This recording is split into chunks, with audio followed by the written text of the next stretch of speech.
Quel est l'objectif de cette présentation? Premièrement, nous voudrions apprendre quelles sont les caractéristiques d'une famille missionnaire médicale. Et secondement, qu'est-ce que nous devrions enseigner? Et enfin, pourquoi la première loi de la santé est fondamentale par rapport aux autres. Si votre fils ou votre fille a eu la possibilité d'étudier dans une école, dans une des meilleures écoles de la nation, est-ce qu'il resterait fidèle pour Christ et pour la vérité qui vous est si chère? Venez avec moi à la cafétéria d'une école comme Princeton, Yale, Harvard ou Oxford. Venez dans les universités de Babylone et voyez le chancelier, le roi Nebuchadnezzar lui-même avait ordonné à un chef de cuisiner les nourritures les plus riches, de l'alcool, des nourritures riches. Et le roi croyait que ceci était la meilleure alimentation pour une performance mentale importante et excellente. Parmi les étudiants de l'université, il y avait Daniel et ses trois amis. Ces jeunes hommes nobles avaient été amenés captifs du pays de Juda. Ils n'avaient jamais mangé de la nourriture carnée ni du vin, et maintenant ils devaient obéir au roi. Alors, est-ce que sous la pression populaire, est-ce qu'ils allaient abandonner? La Bible nous dit, Daniel résolut de ne pas se souiller par les mets du roi et par le vin dont le roi buvait, et il pria le chef des eunuques de ne pas l'obliger à se souiller. Donc, on voit cela dans Daniel 1, verset 8. Et donc, Daniel a résolu fermement dans son cœur de ne pas se souiller avec de la nourriture qui avait été sacrifiée aux idoles. Puis, il a demandé à Melzar de lui donner des légumes à manger et de l'eau à boire pendant 10 jours. Melzar a été d'accord et à la fin des 10 jours, leur visage était plus clair, ils avaient un meilleur visage que tous les jeunes gens qui avaient mangé la nourriture du roi. Après juste 10 jours d'essai, il y a eu du succès. Pourquoi est-ce que Daniel et ses amis ont été fidèles à Dieu durant cette crise? Il est dit, ils décidèrent que comme la nourriture carnée n'avait pas fait partie de leur régime dans le passé, elle ne devait pas y entrer à l'avenir. Et comme le vin avait été interdit à tous ceux qui devaient s'engager dans le service de Dieu, ils décidèrent qu'ils n'en prendraient pas. Alors, parce que Daniel a pris cette position ferme sur le régime alimentaire, Dieu lui a donné un don spécial et un travail spécial. Dieu accorda à ces 4 jeunes gens de la science, de l'intelligence, dans toutes les lettres et de la sagesse. Comprenez-vous cela?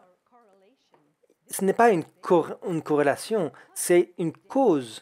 Parce que Daniel a dit, je ne vais pas mettre de la viande et du vin dans mon corps parce que c'est le temple de Dieu. Et donc Dieu, pour cela, l'a choisi pour être un prophète pour la fin du monde. De la même manière, nous sommes aussi le peuple de Dieu de la fin. Et si nous voulons comprendre les prophéties de Daniel, nous devons pratiquer la même tempérance que Daniel. Après 3 ans d'études, Daniel et ses amis ont pris leur examen final. Le roi s'entretint avec eux, et parmi tous ces jeunes gens, il ne s'en trouva aucun comme Daniel, Anania, Michaël et Azaria. Ils furent donc admis au service du roi. Sur tous les objets qui réclamaient de la sagesse et de l'intelligence, et sur lesquels le roi les interrogeait, il les trouvait 10 fois supérieurs à tous les magiciens et astrologues qui étaient dans tout son royaume. Voilà le premier test clinique sur l'alimentation qui a été enregistré dans la Bible. Cela montre que l'alimentation basée sur les plantes est 10 fois supérieure à un régime carné. Le programme de Dieu a rendu ces jeunes gens 10 fois plus intelligents que leurs collègues. Et non seulement ils étaient plus intelligents, mais ils avaient aussi l'apparence meilleure. Nul ne pouvait rivaliser avec ces jeunes Hébreux en force physique, en beauté, en vigueur intellectuelle et en connaissance. Leur maintien assuré, leur démarche souple, leur visage agréable, leur lucidité, leur haleine saine, toutes ces choses constituaient autant de certificats de bonne conduite et de noblesse dont la nature se plaît à gratifier ceux qui se soumettent à ses lois. On le lit dans Prophètes et Rois, page 370, paragraphe 1. Alors, voilà ce que cela veut dire d'être physiquement, spirituellement équilibré. Cela, c'est être florissant dans notre santé de toutes les manières possibles. Mes jeunes, est-ce que vous aussi, vous avez ces symboles de jeunesse et de santé comme ces jeunes hommes? L'histoire de Daniel est pertinente pour nous aujourd'hui. L'histoire de Daniel et de ses jeunes compagnons a été relatée dans les pages sacrées pour le bien des jeunes de toutes les générations à venir. Par cet exemple de fidélité au principe de la tempérance, Dieu parle aujourd'hui aux jeunes gens et aux jeunes filles, leur enjoignant de recueillir les précieux rayons de lumière qu'il a donnés sur le sujet de la tempérance chrétienne et de vivre en harmonie avec les lois de la santé. Message à la jeunesse, page 241. Alors, regardons certaines de ces grâces merveilleuses sur la santé. La pandémie a atteint toutes les nations du monde entier. Nos familles ont été frappées par la maladie, ça a causé du stress, de l'anxiété parmi toutes les générations. Certains sont décédés. Et maintenant, plus qu'à n'importe quel moment, nous devons obéir aux règles de la santé. Si vous avez une condition comme le diabète ou l'obésité ou des problèmes cardiaques, aujourd'hui, vous pouvez décider de suivre le programme de santé de Dieu, exactement comme Daniel. Le désir de Dieu est exprimé par ces paroles. Bien-aimé, je souhaite que tu prospères à tous égards et sois en bonne santé, comme prospère l'état de ton âme. Dans 3 Jean, verset 2. Si vous avez des habitudes de vie qui sont mauvaises, qui ont causé des maladies, c'est maintenant le moment de vous détourner de ces habitudes et d'améliorer votre santé. Et encore plus que cela, Dieu veut que vous puissiez fleurir, que vous ayez une expérience florissante, spirituelle, physique et mentale. Lorsque vous achetez une voiture neuve, vous avez un manuel, n'est-ce pas, pour savoir comment en prendre soin, quelle est la meilleure huile, quand est-ce que vous devez l'amener chez le garagiste. Et Dieu nous a donné aussi un manuel pour notre corps. On le trouve dans sa parole. Et c'est aussi dans les livres Conseils sur la santé, la nutrition et les aliments, Conseils sur la santé en anglais. Avez-vous lu ces manuels, ces livres? Dieu nous a donné dans ces livres les lois de la santé qui sont validées par la science aujourd'hui. Les lois de la santé de Dieu nous enseignent comment prendre soin de notre corps pour pouvoir avoir une santé optimale et comment aussi prévenir les maladies. L'air pur, la lumière du soleil, la tempérance, le repos, l'exercice, un régime alimentaire approprié, l'utilisation de l'eau et la confiance dans la puissance divine, voilà les vrais remèdes. Chaque personne devrait connaître les remèdes de la nature et savoir comment les appliquer. Comment les lois de la santé se comparent aux 10 commandements? Les jeunes devraient apprendre que les lois de la nature sont les lois de Dieu, au même titre que les préceptes du décalogue. Les lois qui gouvernent notre organisme ont été écrites par Dieu sur chacun de nos nerfs, de nos muscles, sur chaque fibre de notre corps. Toute négligence, toute violation consciente de ces lois est une faute contre notre Créateur. Il dit un péché en anglais. Remarquez que les lois de la santé et les 10 commandements ont été tous les deux donnés par Dieu. Les lois de la santé sont écrites sur chacun de nos organes, sur chacune de nos cellules. Et désobéir à ces lois, c'est un péché contre notre Créateur. Alors, où est-ce que Daniel et ses amis ont été formés à propos des lois de la santé qui les a rendus capables? Il est dit que Daniel et ses compagnons avaient été élevés selon les principes d'une stricte tempérance par leurs parents. On leur avait enseigné que le Seigneur les rendrait responsables de leurs dons et qu'ils ne devaient en aucun cas amoindrir leurs forces. Cette éducation fut pour Daniel et ses compagnons le moyen de les préserver des influences démoralisantes de la cour de Babylone. Je rajoutais les parents puisque c'est dans le texte original en anglais.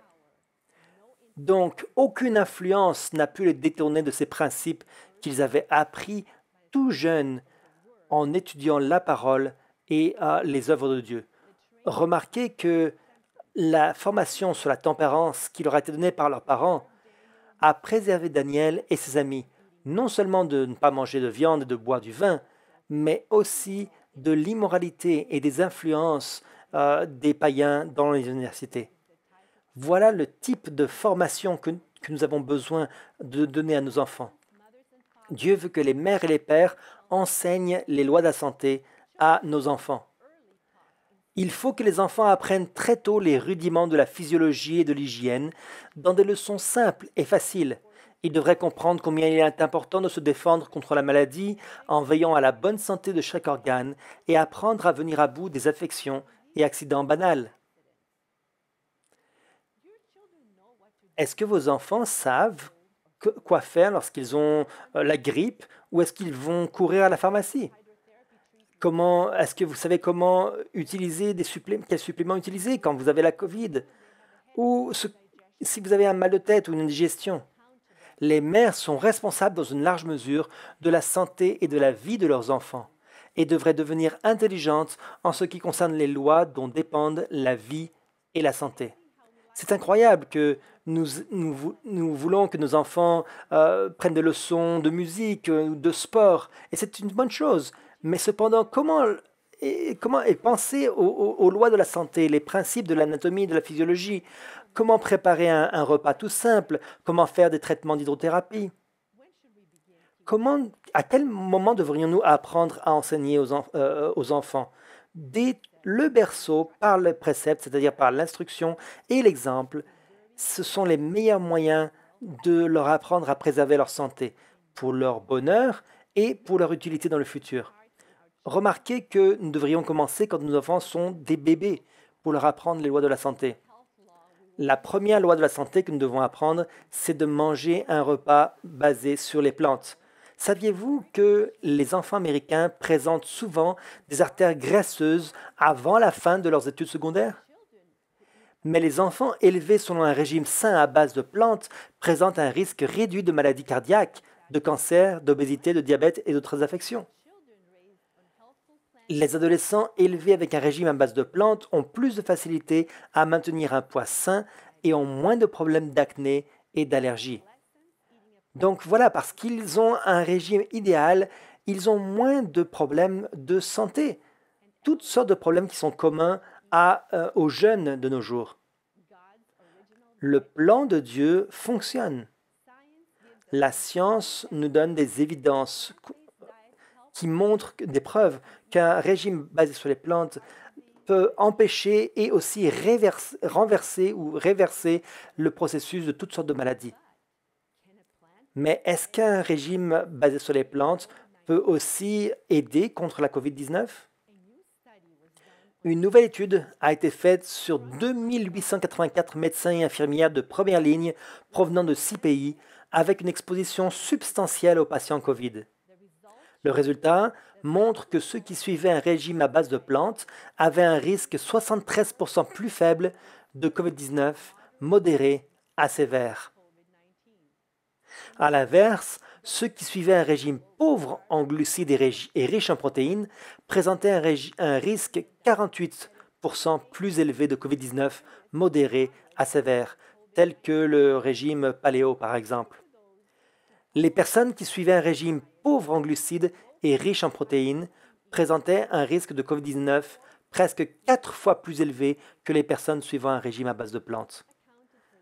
Alors, quelle était la raison de cette différence? Les régimes à base de plantes sont riches en nutriments, en substances phytochimiques, en minéraux et en fibres. On suppose que ces nutriments soutiennent notre système immunitaire car ils jouent un rôle important dans la production d'anticorps, la prolifération des lymphocytes et la réduction du stress oxydatif. Nos résultats suggèrent qu'une alimentation saine, riche en aliments à forte densité nutritionnelle, peut être envisagée pour la protection contre les formes graves de COVID-19.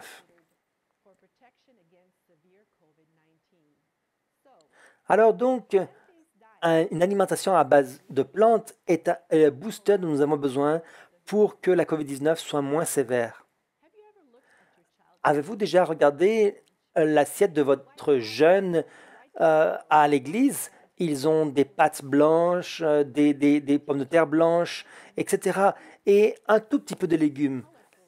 Mais normalement, un enfant de Dieu doit avoir plein de couleurs dans son assiette. Plus nous avons des couleurs dans nos assiettes, plus nous pouvons combattre contre les maladies. La recommandation concernant la consommation quotidienne pour les fruits et les légumes, les, les enfants de 2 à 4 ans devraient manger de 1 à 2 tasses de légumes par jour. De 5 à 8 ans, ils devraient manger de 1 tasse et demie à 2 tasses et demie de légumes par jour. De 9 à 13 ans, ils devraient manger de 1 et demie à 3 tasses et demie de légumes par jour. Les adultes devraient avoir euh, plusieurs quantités. Ça pourrait être plusieurs légumes crus ou cuits ou bien une salade. Une chose qui est intéressante, c'est de voir que des études récentes montrent que un adulte sur deux ne mange pas la recommandation fédérale sur la consommation des fruits et des légumes. Parents, apprenez à vos enfants à raisonner de cause à effet. Montrez-leur que s'ils méprisent les lois de la santé, ils en subiront les conséquences. Si votre enfant a mal au ventre parce qu'il a trop mangé de sucre ou au dessert, expliquez-leur pourquoi ils ont mal au ventre. Enseignez à vos enfants pourquoi est-ce qu'ils sont végétariens. C'est ce que les parents de Daniel ont fait. Que vos parents puissent être convaincus que le régime alimentaire de Dieu doit être suivi. Lorsque nos enfants avaient environ 10 à 12 ans, des fois, ils allaient ensemble avec les voisins. Et quelquefois, ils les emmenaient au restaurant pour manger. Et mon fils mangeait tout le temps à l'école ou bien au restaurant, il mangeait tout le temps des légumes. Et ma voisine m'a demandé, mais pourquoi est-ce que mon enfant mange de la viande et vous non? À la maison, ils mangeaient tout le temps une nourriture végétarienne. Mais lorsqu'ils allaient au restaurant, leur enfant choisissait de la viande. Et je leur ai dit que je leur ai montré que c'est le plan de Dieu idéal, parce que notre corps est le temple du Saint-Esprit. C'est le meilleur régime alimentaire. Nos enfants étaient convaincus, même si les enfants de la voisine étaient végétariens à la maison, quand ils sortaient, ils mangeaient de la viande. Enseignez à vos enfants à manger une variété d'aliments.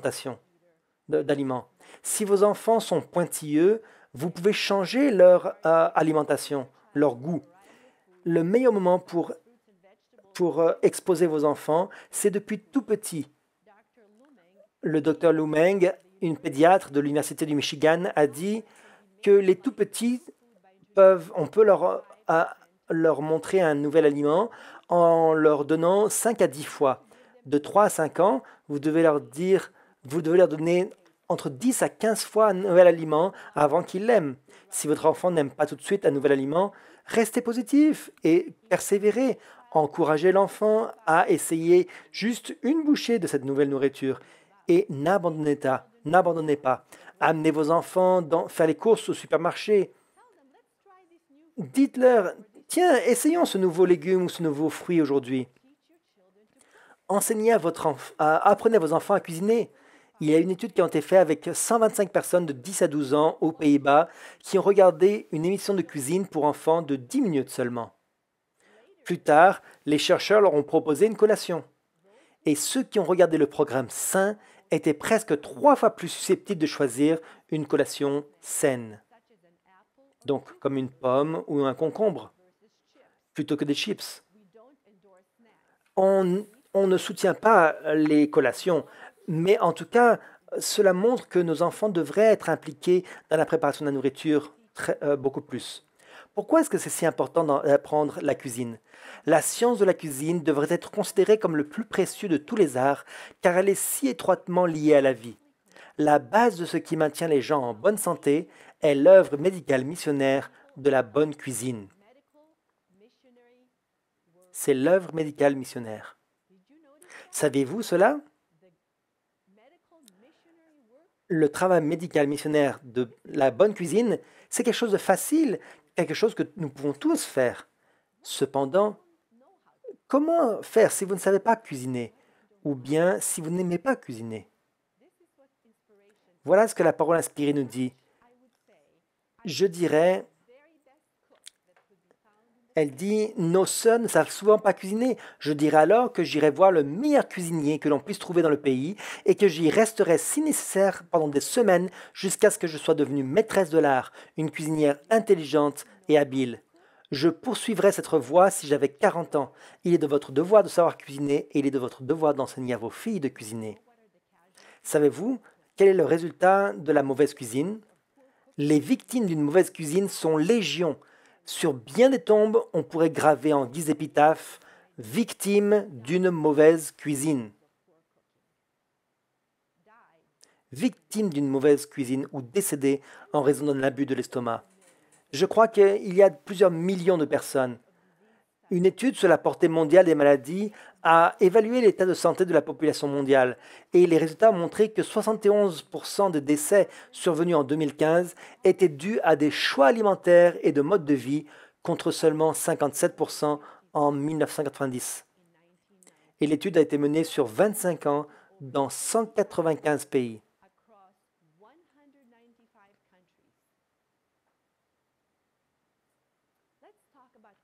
Parlons un peu maintenant de la tempérance ou du contrôle de soi. L'obésité et le surpoids est un problème mondial.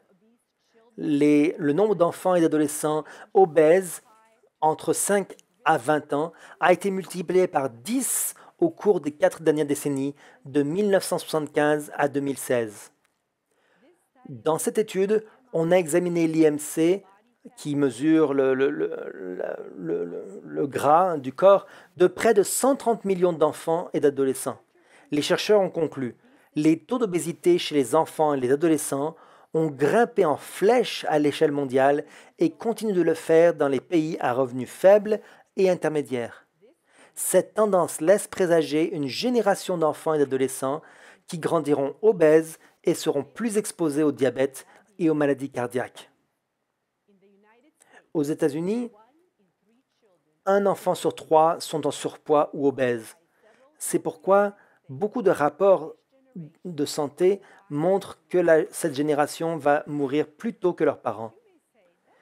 Vous allez pouvoir me dire, oh, mais c'est pas notre problème, ma famille n'est pas obèse ou en surpoids, mais la Bible nous dit que l'intempérance et manger trop, c'est le péché de notre âge.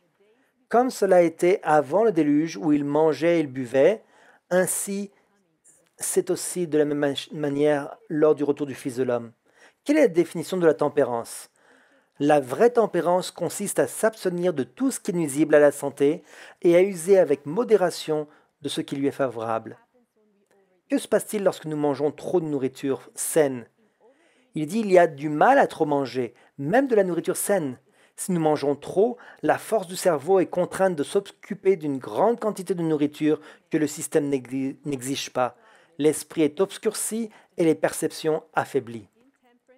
L'intempérance dans les repas, même si c'est la bonne nourriture, va avoir une mauvaise influence. Il est dit, ça aura une influence néfaste sur le système et affaiblira les sensibilités les plus vives et les plus sensibles. Vous savez ce qui se passe le sabbat après-midi? Vous avez mangé un petit peu trop. Le sabbat, vous vous êtes servi à nouveau, peut-être une troisième fois. Comment vous vous sentez après? Est-ce que vous pensez, oh, je voudrais bien avoir une étude biblique maintenant? Non, vous êtes dans le coma. Vous vous demandez, où est le sofa pour s'asseoir?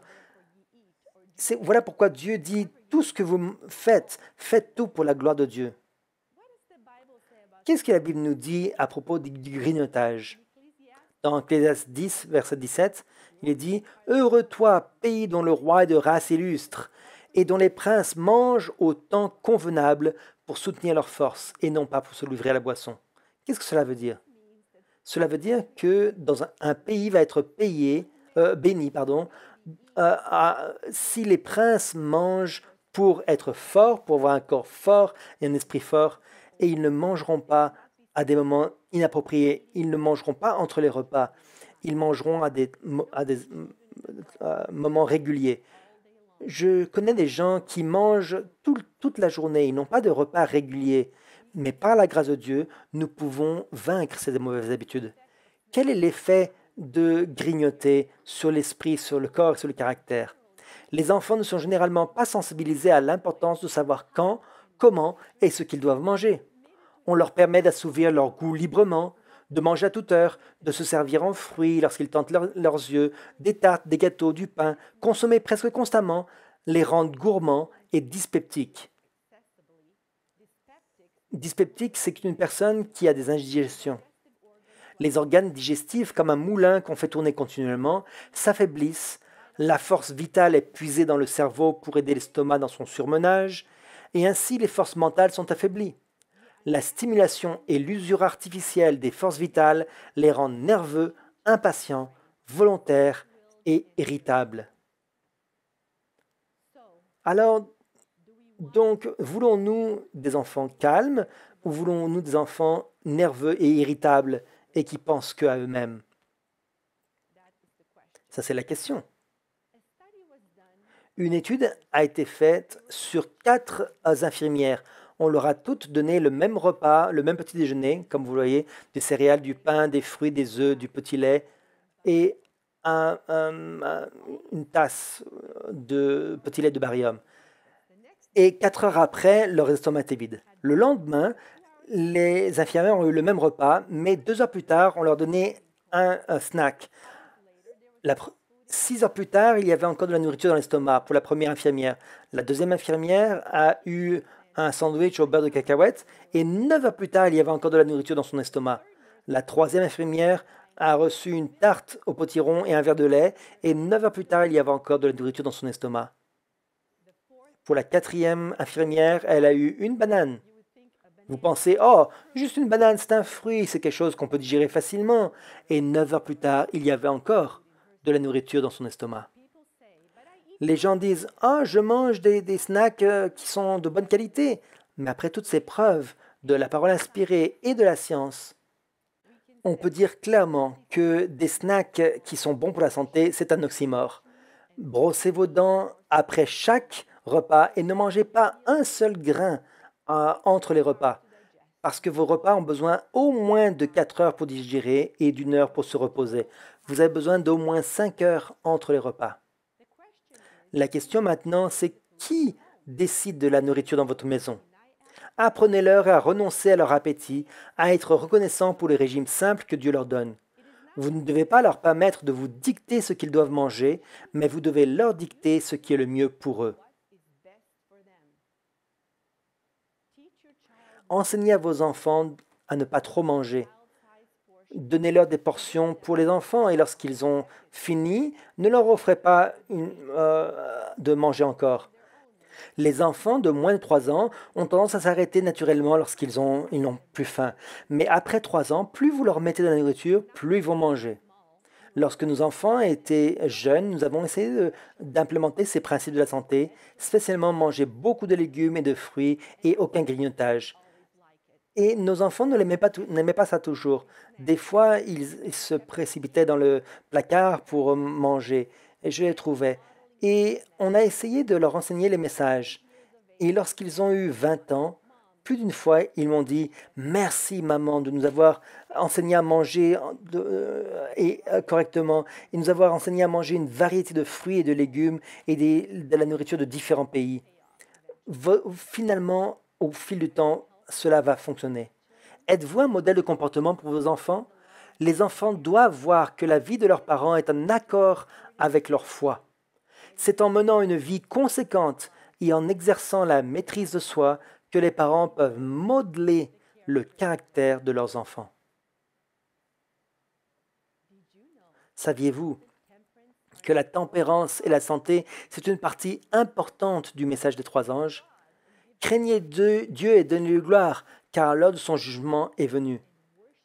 Et adorez celui qui a fait le ciel et la terre. La phrase qui dit « donnez gloire », c'est une référence à 1 Corinthiens 10, verset 21. Et cependant, les gens disent « Oh, l'alimentation n'a rien à voir avec mon salut », mais la parole inspirée nous dit que tous ceux qui désirent achever leur sanctification dans la crainte de Dieu doivent apprendre des leçons de tempérance et de maîtrise de soi-même.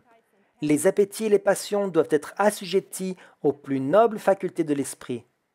L'autodiscipline est indispensable pour obtenir une force mentale et un discernement spirituel permettant de comprendre et de mettre en pratique les vérités sacrées de la parole de Dieu.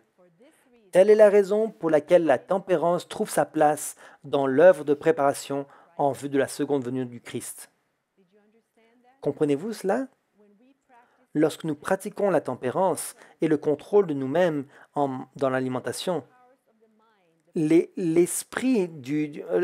puissances du cortex préfrontal, c'est là où la spiritualité est, va être forte. Nous allons pouvoir prendre des bonnes décisions pour choisir le bien. Visualisez le futur avec moi. Daniel et ses amis ont été premièrement testés sur l'alimentation, puis ensuite ils ont été testés dans l'adoration. Et parce qu'ils ont réussi le test de l'alimentation, ils ont réussi aussi à passer le test de l'adoration. Ils ont été si fidèles à Dieu qu'ils étaient prêts à mourir si le besoin était là. Vous et moi, nous sommes testés sur la tempérance chaque jour. Est-ce que nous tenons ferme? Ou bien est-ce que nous allons abandonner en mangeant trop, en mangeant de la nourriture industrielle ou des snacks quand nous sommes très stressés? Très bientôt, nous allons être testés sur l'adoration. Qui nous allons adorer? Dieu ou l'homme? Le sabbat ou le dimanche? Comment est-ce que vous allez tenir ferme? C'est un test de tous les jours d'aujourd'hui sur la tempérance et l'alimentation qui va nous préparer pour les plus grands tests. Voulez-vous être prêt pour le retour de Jésus? Voulez-vous réussir les tests d'allégeance au seul vrai Dieu? Si vous le voulez, alors craignez Dieu et donnez-lui gloire en pratiquant la tempérance dans tout ce que vous faites aujourd'hui. Qu'est-ce qui peut vous modifier chaque jour, qui peut vous motiver chaque jour à échanger vos mauvaises habitudes contre des bonnes habitudes? Qu'est-ce qui peut vous pousser à commencer un nouveau chapitre de votre vie? L'apôtre Paul nous dit: je vous encourage donc, frères et sœurs, par la compassion de Dieu, à offrir votre corps comme un sacrifice vivant, saint, agréable à Dieu. Ce sera de votre part un culte raisonnable. Romains 12, verset 1. Dans le livre de Romains, Paul décrit la beauté de la grâce de Dieu, comment nous pouvons être justifiés et sanctifiés par la foi. Et il conclut en disant: je vous encourage à offrir vos corps comme un sacrifice acceptable à Dieu. Est-ce que Dieu n'est pas miséricordieux envers vous? Est-ce qu'il est bon pour vous? Est-ce qu'il vous a donné des chances, une après l'autre, des opportunités, l'une après l'autre, le pardon? Et pour répondre à tout ce que Dieu a fait dans notre vie, voulez-vous présenter votre corps comme un sacrifice vivant? Non pas un sacrifice mort, non pas parce que vous devez, mais parce que vous avez été touché par l'amour et la grâce de Dieu qui a donné son Fils pour mourir pour vous. Voilà ce qui est raisonnable. Les lois de Dieu sont raisonnables. Voulez-vous de tout votre cœur obéir aux lois de la santé et glorifier Dieu avec tout ce que vous mangez, tout ce que vous buvez et tout ce que vous faites? Si vous le faites, Dieu va vous aider. Et son Esprit Saint, travaillant en vous, va produire le fruit de la tempérance. Aujourd'hui, Dieu attend des Daniel, hommes et femmes, qui vont être des missionnaires médicaux, qui vont vivre le message de la santé, qui vont enseigner le message de la santé et qui vont amener le message des trois anges dans ce monde. Est-ce que Dieu peut compter sur vous? Alors s'il peut, levez votre main. Que Dieu vous bénisse.